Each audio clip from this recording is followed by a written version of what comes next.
qaumi la yastaqimu salata wa la yastaqbimun.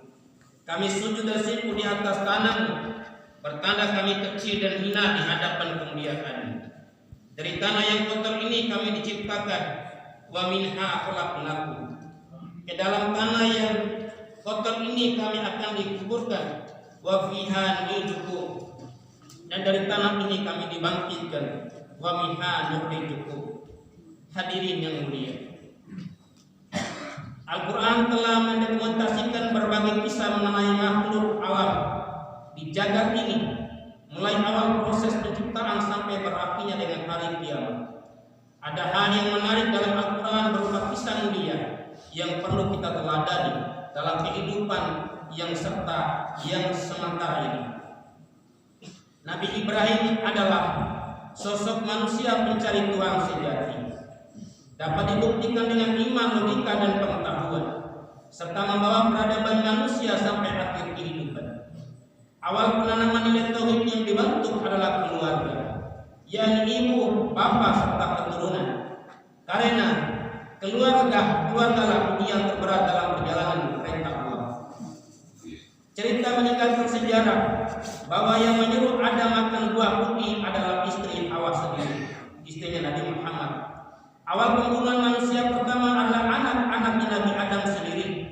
Awal iri hati dan dengki adalah Qabil dan Habil, anak dari Nabi Adam sendiri. Oleh sebab itu, keluarga bisa menjadi musuh dan penghalang untuk beribadah kepada Allah. Allah menegaskan hal ini dalam Al-Quran surat 64 ayat 14. Inna min azwajikum wa auladikum aduwwun lakum fahdharuhum. Sesungguhnya istri dan anak-anakmu ada yang menjadi musuh bagi kamu, maka berhati-hatilah.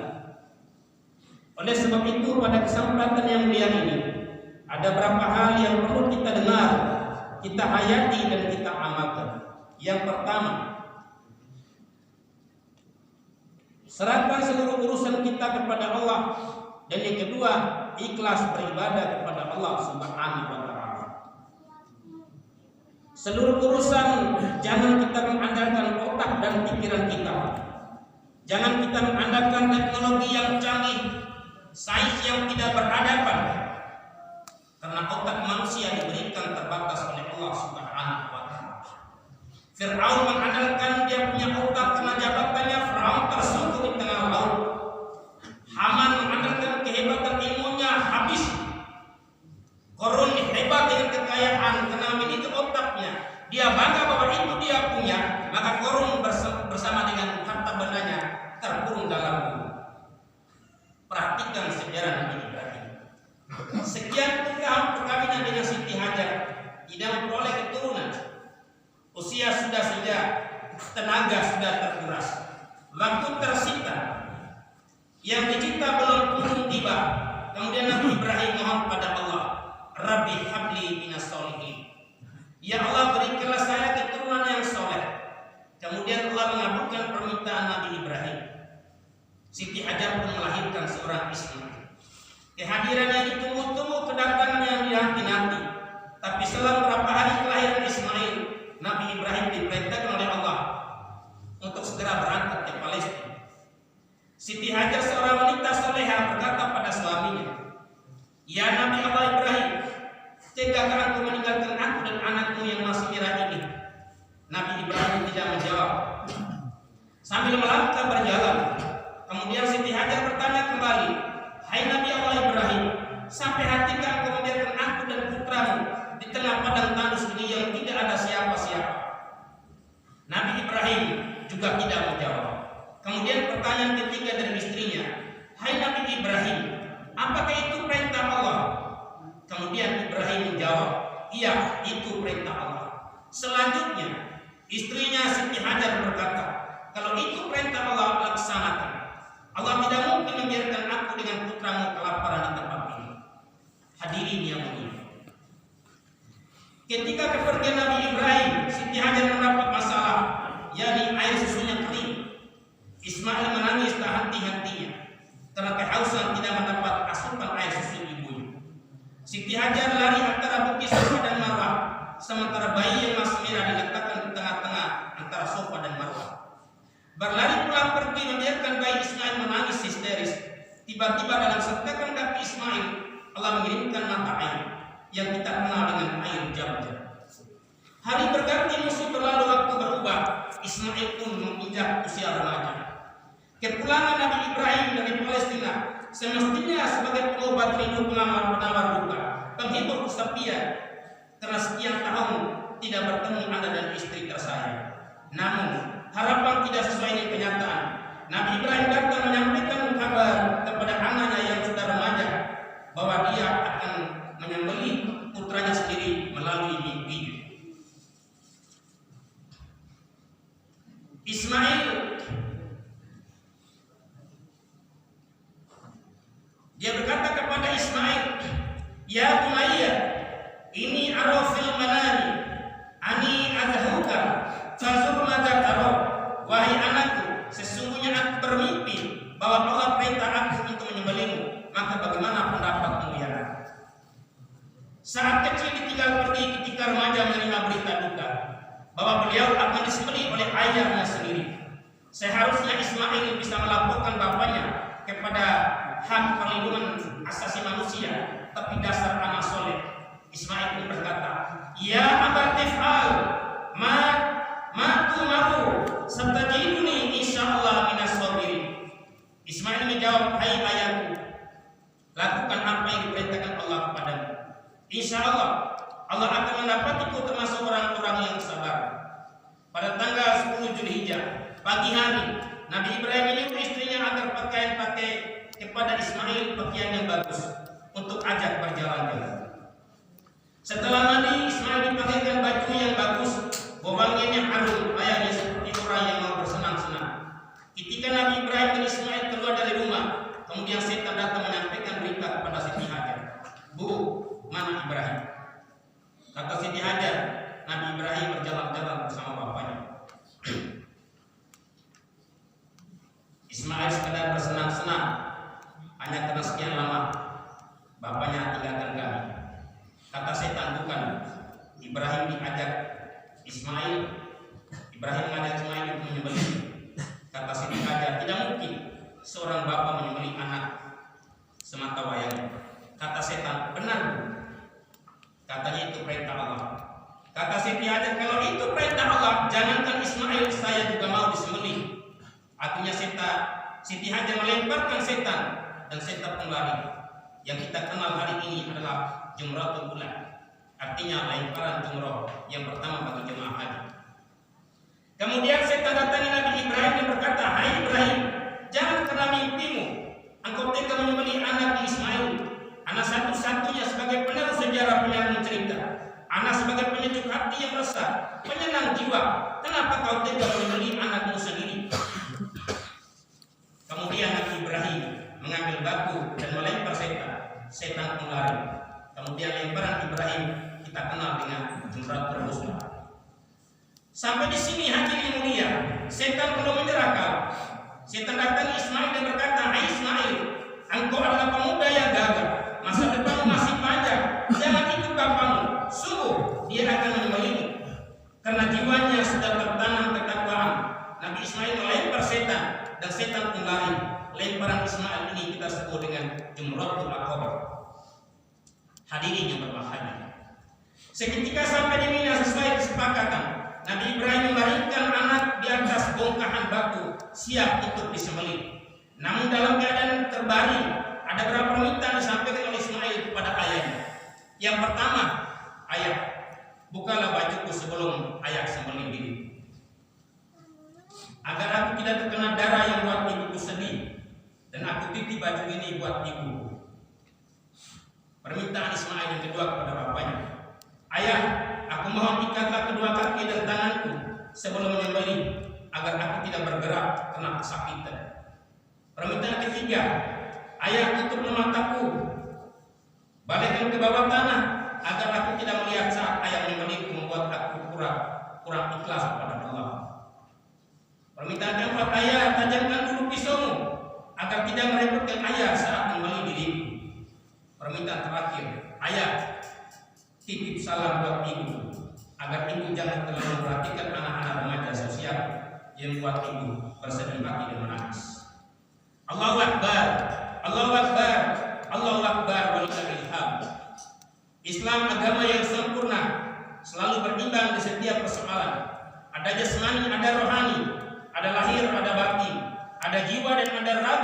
ada syariat, ada hakikat. Laksanakan syariat tanpa hakikat adalah buta. Mengetahui hakikat tanpa syariat adalah kebodohan. Hadirin yang berbahagia, baju adalah lambang kesombongan. Maka pesan Ismail agar kita singkirkan semua sifat sombong yang ada pada diri kita masing-masing. Sombong karena punya harta, sombong karena punya merasa memiliki jabatan, sombong merasa diri lebih dari orang lain. Selama baju kesombongan masih kita pakai, maka amal ibadah kita tidak diterima oleh Allah Subhanahu wa Ta'ala. Iblis lebih dulu beribadah 500 tahun sebelum Nabi Adam. Tapi karena kesombongan, maka iblis menjadi makhluk yang terkutuk. Untuk apa kita sombong? Untuk apa kita angkuh? Semua yang kita miliki, apapun yang ada di alam ini, tidak satu pun yang dapat kita bawa. Lahir tidak bisa mandi sendiri, mati tidak bisa mandi sendiri. Lahir tidak bisa jalan sendiri, mati tidak bisa jalan sendiri ke kuburan. Akhirnya kita sama di hadapan Allah. Inna akramakum indallahi atqakum. Untuk apa kesombongan? Kalau sombong pada diri, maka kita meremehkan, sesungguhnya meremehkan diri kita sendiri. Sombong karena makan mewah, sombong karena kendaraan mewah, karena itu semua adalah apa? Adalah membuat pesta poranya setan, pesta poranya iblis, sehingga kita semakin rasa dirinya hebat, rasa dirinya angkuh, yang menargetkan kita jauh dengan Allah Subhanahu wa Ta'ala. Kadang gaya dan topeng kepalsuan kita hanya sekedar menutup kebohongan. Gaya seperti alim ulama hati Abu Jahal, gaya seperti seorang ahli sedekah padahal hanya sekedar mencari suara saat pemilihan. Fala tudzaku anfusakum wa a'lamu biman ittaqah. Jangan mengatakan dirimu suci dan hebat, sesungguhnya Allah yang paling tahu tentang dirimu siapa. Ikatlah kedua kaki dan tangan, hakikatnya adalah jaga kaki dan tangan dari perbuatan haram. Kaki jangan melangkah ke tempat-tempat dosa, kaki jangan melangkah ke sarana, kaki jangan melangkah ke kampung artis, kaki jangan melangkah ke tempat-tempat mabuk. Tangan jangan memegang barang-barang haram, jangan tanda tangan akuntansi palsu, jangan mencuri, jangan pakai botol, jangan mabuk-mabukan, jangan berzina. Tutuplah mataku dengan kain agar aku tidak melihat saat ayah membeliku. Maksudnya adalah mata jangan memandang hal-hal yang haram dan kehidupan. Tajamkan dulu pisau, hakikatnya adalah tajamkan mata hati untuk selalu tertuju pada Allah, ikhlas karena Allah, kerja karena Allah, ibadah karena Allah, maka Allah pasti menyelesaikan persoalan kita. Pesan Ismail yang kelima adalah agar kita jangan kerja dunia, jangan sedih karena tidak kaya, korun terhina karena kekayaan, jangan putus asa karena tidak punya jabatan. Fir'aun hina tenggelam karena jabatannya. Jangan kecewa karena tidak punya kedudukan. Haman terhina karena kedudukannya. Hadirin yang mulia, pesan Ibrahim buat kita agar kita dapat menjadi Ibrahim dalam rumah tangga, mendidik anak dengan istri agar mampu menjalankan perintah Allah. Ibrahim tidak khawatir tentang lapangan pekerjaan buat anaknya. Ibrahim tidak ragu tentang pendidikan anaknya. Namun Ibrahim tanam adalah takwa kepada Allah Subhanahu wa Ta'ala. Ibrahim tidak memberikan istrinya dengan harta benda, belum jamin istrinya dengan rumah yang megah. Ibrahim tidak memberikan istrinya dengan kendaraan mewah, tapi yang Ibrahim tanamkan pada hati istrinya adalah tawakal totalitas setelah berikhtiar. Siti Hajar ikhtiar antara sofa dan marwah, lari 7 kali pulang pergi. Siti Hajar tawakal anaknya istri yang masih bayi, dibaringkan anaknya di antara bukit sofa marwah. Maka Allah memberikan sumber kehidupan berupa air jam-jam. Wa may yattaqillah yaj'alhu makhraja wa yarzuquhu min haitsu la yahtasib. Bila beriman dan takwa, maka Allah memberi jalan keluar dan rezeki yang tidak disangka-sangka. Hadirin yang berbahagia, Nabi Ibrahim sendiri tidak tahu kalau akan muncul air jam-jam. Tapi karena takwanya kepada Allah, maka Allah memberikan rezeki yang tidak disangka-sangka sebelumnya. Secara pengetahuan tidak mungkin ada mata air antara sofa marwah.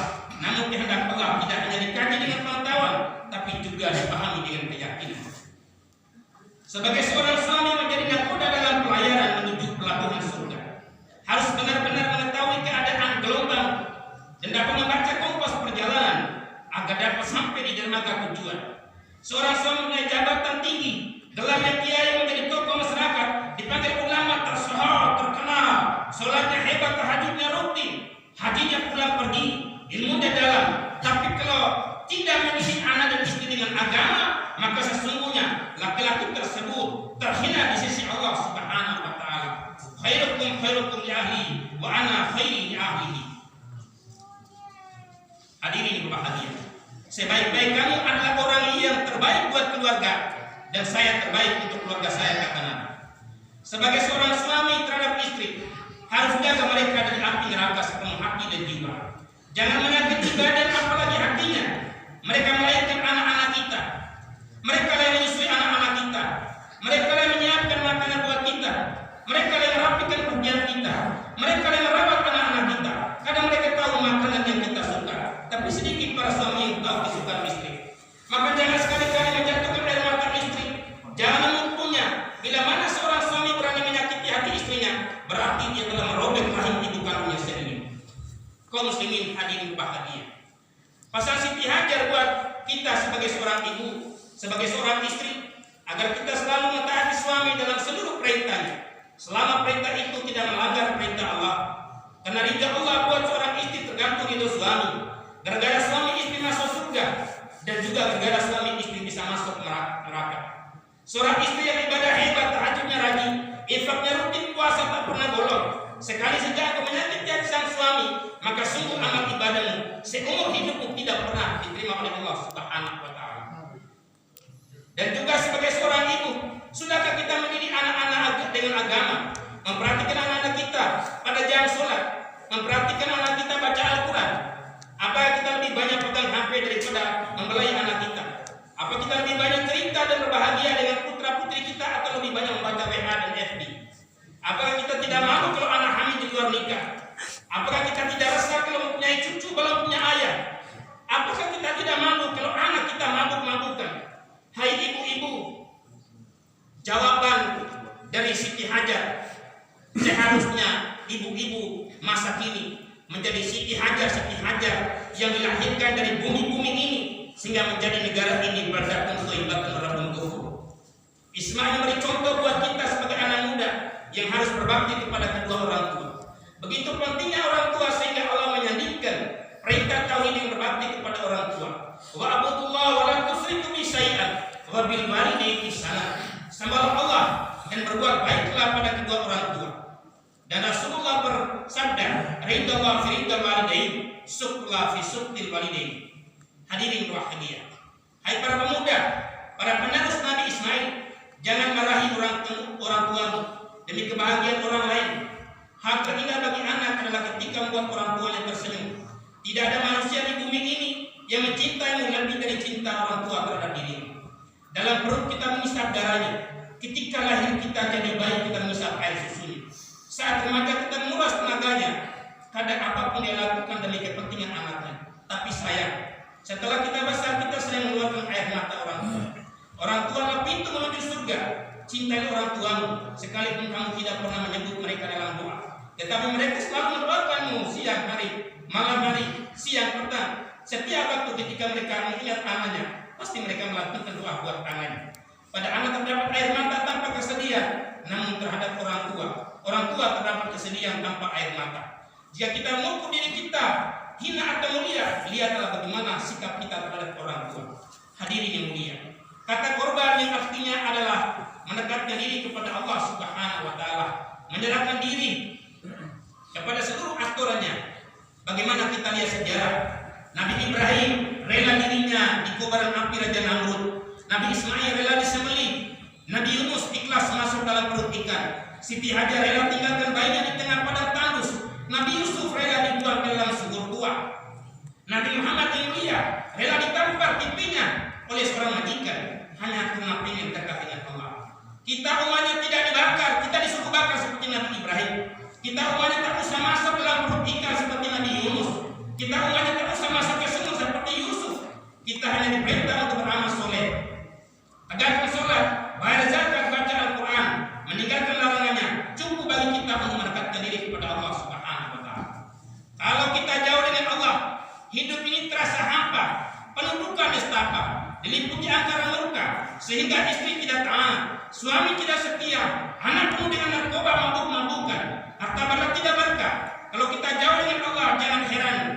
Karena corona, sakit kepala dibilang corona, sakit sakit perut dibilang pandemi, batuk pilek divonis COVID, ditabrak mobil dibilang virus. Hati-hati saudaraku, kaum muslimin bahagia.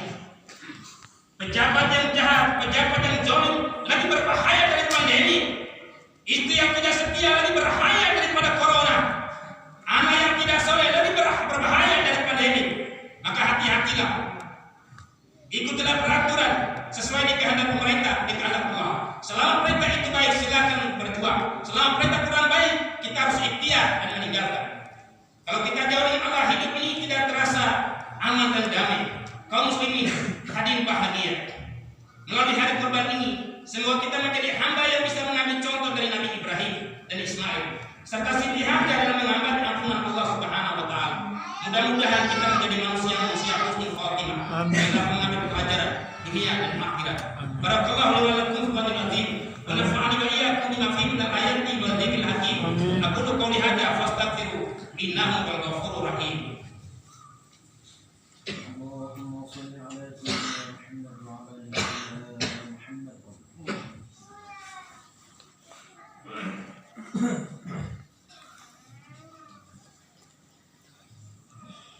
Allahu Akbar, Allahu Akbar, Allahu Akbar, Allahu Akbar, Allahu Akbar, Allahu Akbar, Allahu Akbar, Allahu Akbar, Allahu Akbar walillahil hamd. Alhamdulillahirabbil alamin. Allahumma shalli wa sallim ala Muhammadin wa ala alihi wa sahbihi ajma'in wa ba'd. Qala ta'ala fi kitabihil karim, a'udzu billahi minasy syaithanir rajim. Bismillahirrahmanirrahim. Innallaha wa malaikatahu yusholluna 'alan nabi. Ya ayyuhalladzina amanu shallu 'alaihi wa sallimu taslima. Allahumma shalli ala Muhammad wa ali Muhammad. Allahumma rabbana ya Allah, di harimu yang suci ini kami bersyukur padamu atas waktu dan kesempatan yang Engkau berikan, sehingga kami masih dapat bersujud di saat-saat seperti ini. Kami teringat akan sanak saudara, orang tua dan anak cucu kami yang sudah tidak dapat bersujud padamu. Mereka telah menuduhi kami, mereka telah Engkau panggil kembali di hadapan-Mu, sehingga hari ini ada anak yatim yang datang tanpa orang tuanya, ada suami yang datang tanpa istri, ada istri yang datang tanpa suami, ada anak yang tanpa kehadiran ayahnya, ada anak yang hadir saat ini tanpa kehadiran ibunya. Teringat wajah-wajah mereka yang sering kami sakiti. Ampuni dosa-dosa mereka ya Allah. Engkau lah yang maha mendengar ucapan kami, melihat keadaan kami, mengetahui segala urusan kami. Di penghujung zaman ini ya Allah ya Rabb, kami hadapkan wajah kami yang penuh dosa dan nista, wajah yang jarang sujud padamu. Kami hadirkan hati kami yang penuh sesat dan dengki, hati yang sombong sehingga semakin jauh dari rahmat-Mu. Ya Allah ya Tuhan kami, pada hari ini kami tumpahkan segala gundah gelana, kami adukan segala resah dan gelisah. Kami semua adalah calon jenazah yang sebentar lagi akan menyatu dengan debu bercampur tanah. Ya Allah, ampuni dosa-dosa kami, dosa kedua orang tua kami. Amin. Jangan Engkau siksa mereka lantaran dosa-dosa kami. Ya Allah, berilah petunjuk dan kemampuan kepada pemimpin kami, agar dapat membawa bangsa ini keluar dari segala kesulitan, menuju kedamaian dalam keadilan dan adil dalam kedamaian. Ya Allah, sucikanlah hati kami dari rasa iri, tutuplah aib-aib kami, sembuhkanlah penyakit-penyakit kami, dan berikanlah kami pertolongan untuk melunasi utang-utang kami. Lindungilah anak-anak keturunan kami dari terpaan fitnah, angkatlah derajat kami, kasih sayanglah Bapa dan Ibu kami, bebaskanlah dari kejelekan-kejelekan bangsa kami, hapuskan dosa-dosa kami, dan tolonglah penguasa kami, baguskanlah agama, dunia dan akhirat kami. Ya Allah, di hari yang suci ini kami mohon, angkatlah wabah yang ada di negeri kami ini, akhirlah COVID corona dari bangsa kami ini, sehingga kami dapat beribadah dengan aman, menyebut namamu siang dan malam. Engkau lah maha mendengar, maha pengasih. Allahumma rabbana atina fid dunya hasanah wa fil akhirati hasanah wa qina adzabannar. Wa sallallahu ala Muhammadin wa ala alihi wa sahbihi ajma'in. Walhamdulillahi rabbil alamin.